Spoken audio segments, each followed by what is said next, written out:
Look at a red rose. Really look. The redness feels like it belongs to the flower, like it's painted right onto the petals, a fact of the world sitting there waiting for your eyes. But here is the question that changes everything. What if the rose has no color at all?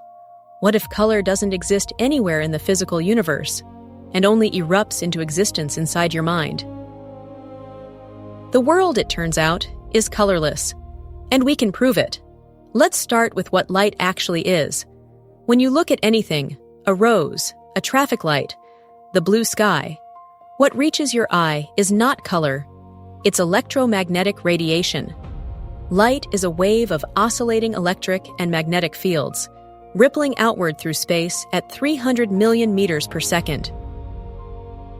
Those waves come in different sizes. The distance from one wave crest to the next is called the wavelength.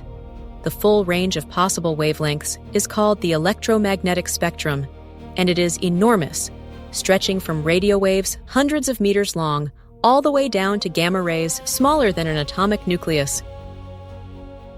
Color, as we experience it, corresponds to an almost laughably thin slice of that spectrum.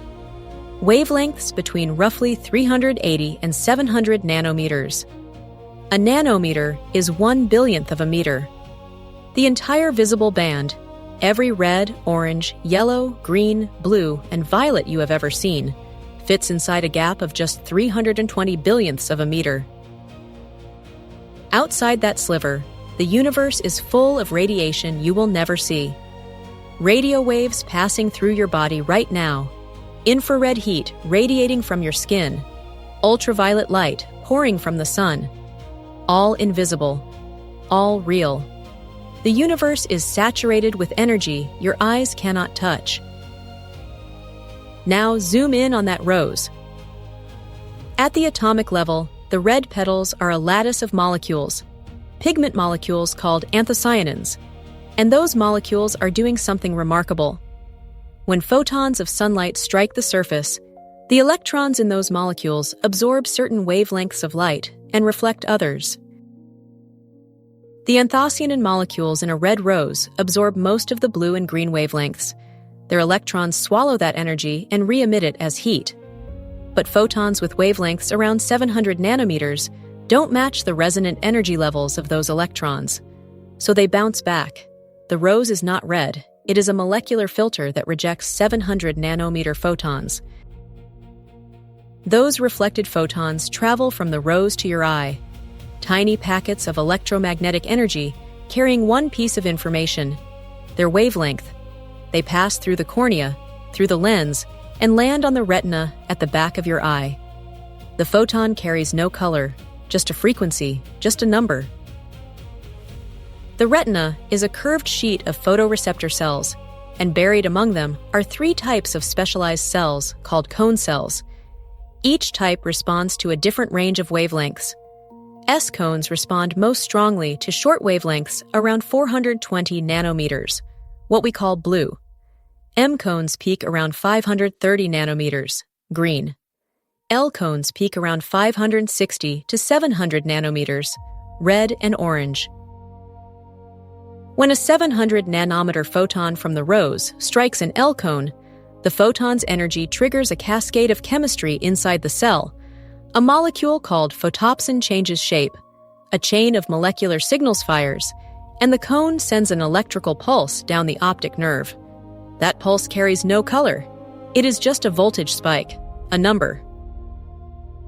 Millions of these voltage spikes travel simultaneously up the optic nerve, a bundle of over 1 million nerve fibers carrying a torrent of electrical data from the retina to the brain. Each signal is anonymous.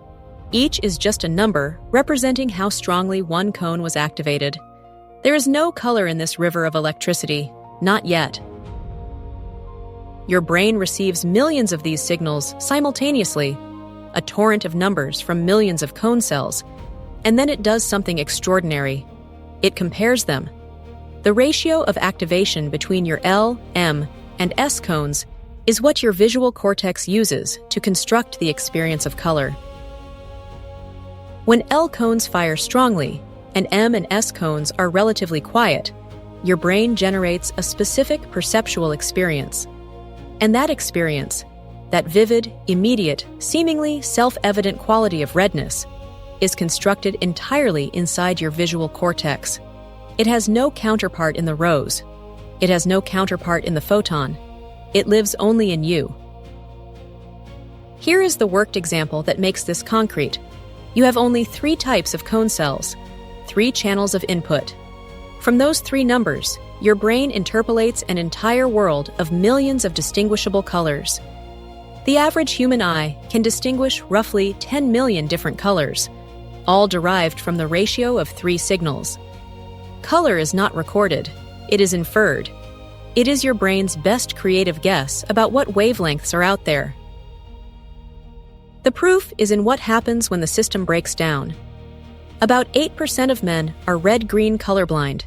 They have a mutation that makes their L cones and M cones respond to nearly identical wavelength ranges. The result: 2 signals that should be distinct become nearly the same number.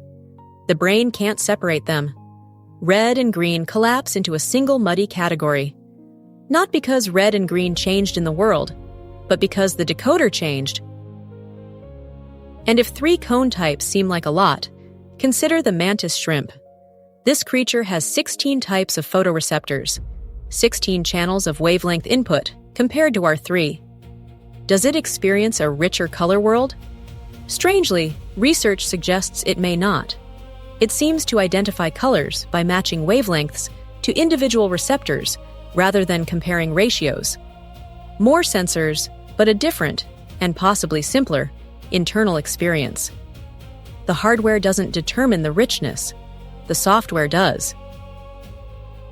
The brain doesn't just passively receive wavelength data, it actively adjusts for lighting conditions, a process called chromatic adaptation.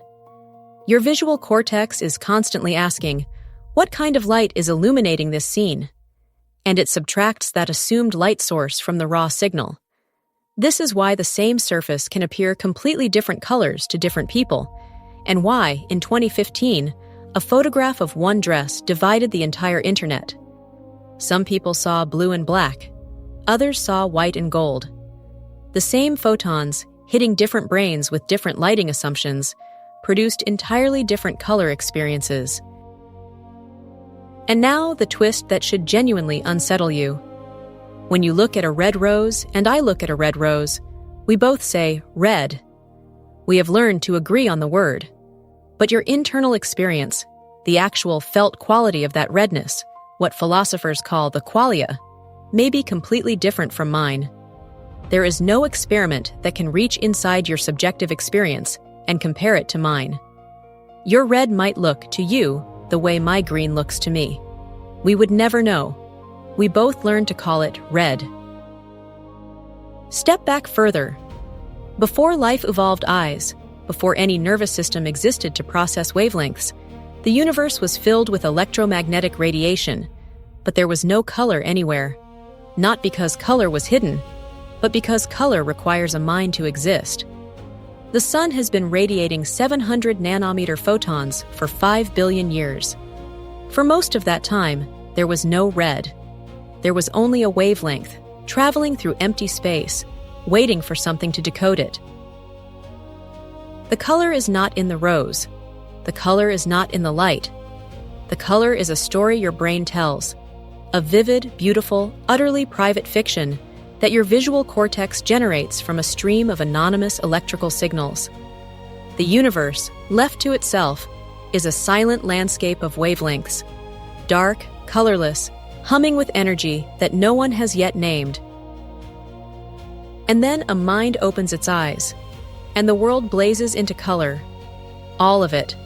Every red and gold and impossible blue, assembled in an instant from nothing but numbers, inside the only place color has ever existed. You. Somewhere in the cosmos, stars are radiating light that has never been seen. Photons are crossing billions of light years of empty space, carrying their wavelengths faithfully, and arriving nowhere. No eye to catch them, no brain to decode them. Just energy, anonymous and colorless, moving through the dark. Until, on one small planet, something evolved that could turn a wavelength into a wonder. And that is what you are doing, right now, without thinking about it, every time you open your eyes.